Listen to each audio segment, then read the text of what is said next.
आपका होस्ट, आपका दोस्त अलन खान खोसो। आज हम हाजिर हुए हैं एक नई वीडियो के साथ। हमारा आज का टॉपिक है active voice and passive voice, parts of speech में आज हम सीखेंगे एक्टिव वॉइस, पैसिव वॉइस। सबसे पहले एक्टिव वॉइस, पैसिव वॉइस होते क्या हैं, यानी कोई ऐसी चीज़ जिसको आप खुद डायरेक्ट अपने ज़रिए से कर डालें तो हम उसको active voice and passive voice कहते हैं। आज हम सिर्फ प्रेजेंट का एक्टिव वॉइस बनाएंगे, उसके 3 हिस्से का अलग अलग जो एक्टिव वॉइस होता है वो बनाएंगे, ठीक है।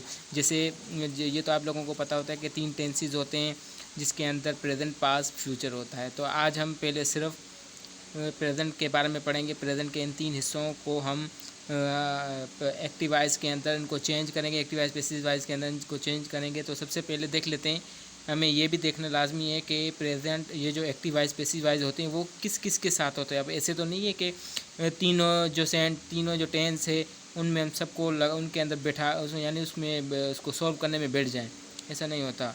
तो कुछ चीज़ें ऐसी होती है जिसके अंदर प्रेजेंट यानी कुछ एक्टिव वॉइस पैसिव वॉइस कुछ हिस्सों तक नहीं किए जाते। अब जिसमें किए जाते हैं मैं आपको बता देता हूँ। एक्टिव वॉइस पैसिव वॉइस जो होता है प्रेजेंट डेफिनेट के साथ भी किया जा सकता है, प्रेजेंट कंटिन्यूस के साथ भी होता है, प्रेजेंट परफेक्ट के साथ होता है, प्रेजेंट परफेक्ट कंटिन्यूस टेंस के साथ नहीं होता। पास्ट इंडेफिनिट के साथ होता है, पास्ट कंटिन्यूस के साथ होता है, पास्ट परफेक्ट के साथ होता है, पास्ट परफेक्ट कंटिन्यूस टेंस के साथ नहीं होता। फ्यूचर में अगर देखा जाए तो ये सिर्फ फ्यूचर सिंपल्स के साथ होता है, यानी फ्यूचर इंडेफिनिट के साथ होता है। बाकी ना ये कंटिन्यूस के साथ होता है, ना परफेक्ट के साथ होता है, ना तो present future perfect continuous tense के साथ नहीं होता। तो हम गिन लेते हैं कितने के साथ ये total active voice passive voice बनाया जाता है। 1 2 3 4 5 6 7, यानी टोटल 7 के साथ हम क्या बना सकते हैं, एक्टिव वॉइस पैसिव वॉइस बना सकते हैं। इन 7 का हम एक्टिव वॉइस पैसिव वॉइस बना सकते हैं। तो इसके फार्मूले की बात करूं पहले, तो फार्मूला कुछ यूँ है कि आई जो है वो कन्वर्ट हो जाएगा जब हम एक्टिव वॉइस पैसिव वॉइस बनाते हैं किसी भी सेंटेंस का, तो उसका जो सब्जेक्ट होता है वो चेंज भी हो जाता है, ये इसके रूल्स हैं।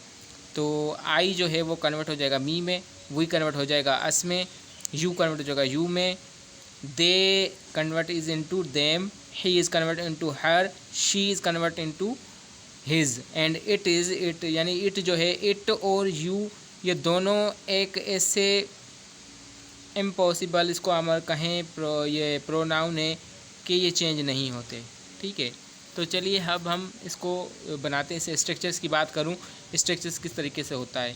तो जब भी हम एक्टिव वॉइस पैसिव वॉइस बनाते हैं तो जो उसका इसके अंदर जो चेंजिंग की जाती है वो ये होती है कि जो सब्जेक्ट होता है वो ऑब्जेक्ट की जगह चला जाता है। मतलब ये सब्जेक्ट है और ये एक आपको बता दूँ, और ये ऑब्जेक्ट है, ठीक है। ऑब्जेक्ट इधर आ जाएगा, सब्जेक्ट ऑब्जेक्ट की जगह आ जाएगा, यानी दोनों अपनी जगह तब्दील कर लेंगे किसके अंदर, पैसिव वॉइस के अंदर, ठीक है। तो ये इसके अंदर चेंजिंग की जाती है कि भाई सब्जेक्ट जो होता है ऑब्जेक्ट की जगह, ऑब्जेक्ट जो है सब्जेक्ट की जगह। अब इसके अंदर कौन कौन सी चीज़ें ऐड होती है, ऐड इसके अंदर क्या होता है कि हम इसके अंदर इज़ लगाते हैं, और अगर कंटिन्यूस तो उसके साथ बीइंग लगाएंगे, अगर परफेक्ट है तो उसके साथ बीन लगाएंगे।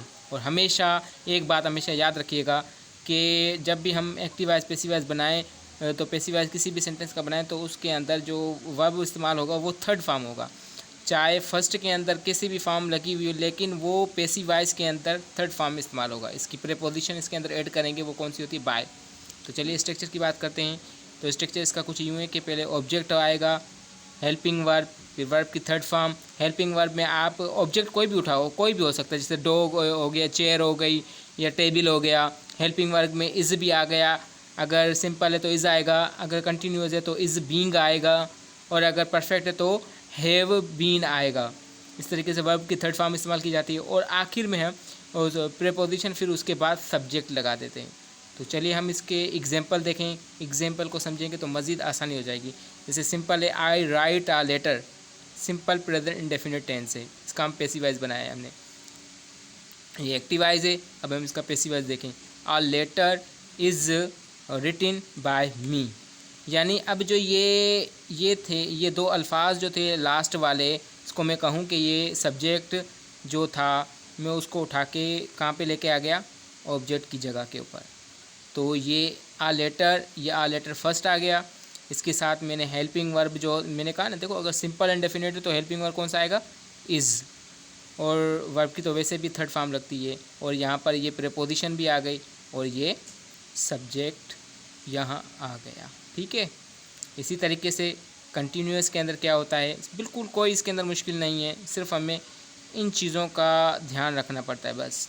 आई एम राइटिंग अ लेटर, वही सेम इसको दोहराएंगे, a letter is come first, we adding helping verb is being, nothing any to more, just adding is being, and verb also comes in a third form, and we add, now we add preposition and last we add just subject। यानी simple में क्या था, is आ रहा था, continuous के अंदर क्या आ रहा था, इज़ बीइंग आ रहा था। अब इसी तरीके से प्रेजेंट परफेक्ट की बात करूं तो I have wrote a letter, यानी मैं ख़त लिख चुका हूँ। ठीक है, तो इसी तरीके से a letter have been written by me, इसी तरीके से वर्ब की थर्ड फॉर्म आएगी, और जो हेल्पिंग वर्ब है वो इसके अंदर पैसिव वॉइस के अंदर चेंज हो जाएगा। हैव की जगह उसके साथ हम किसको टच करेंगे, बीन को, आ लेटर उठा के फर्स्ट में रख देंगे, इसी तरीके से ऐड करेंगे preposition, and now we add just last our subject. इसी के बाद ये हमारा बिल्कुल ये स्ट्रक्चर, इसी तरीके से कोई इसके अंदर मुश्किल बात नहीं है। इसी तरीके से हम इसके इंट्रोगेटिव बना सकते हैं, इसके नेगेटिव बना सकते हैं, इसके इम्पेरेटिव बना सकते हैं, सिंपल बना सकते हैं इसके सेंटेंस, कोई इसके अंदर मुश्किल नहीं है। बस आपको इसके फार्मूले याद करने, इसका स्ट्रक्चर याद करना, इसके अंदर कौन सी चीज़ें ऐड होती है और कौन सी चेंजिंग होती है, वो बस आपको ज़हन नशीन कर ली है। आई होप मेरी आपको ये वीडियो बनाई हुई वीडियो आपको ज़रूर समझ में आई होगी। अगर आपको फिर भी चीज़ समझ में आए तो मुझे कमेंट बॉक्स कर दीजिएगा। थैंक यू, शुक्रिया, जज़ाकल्लाह।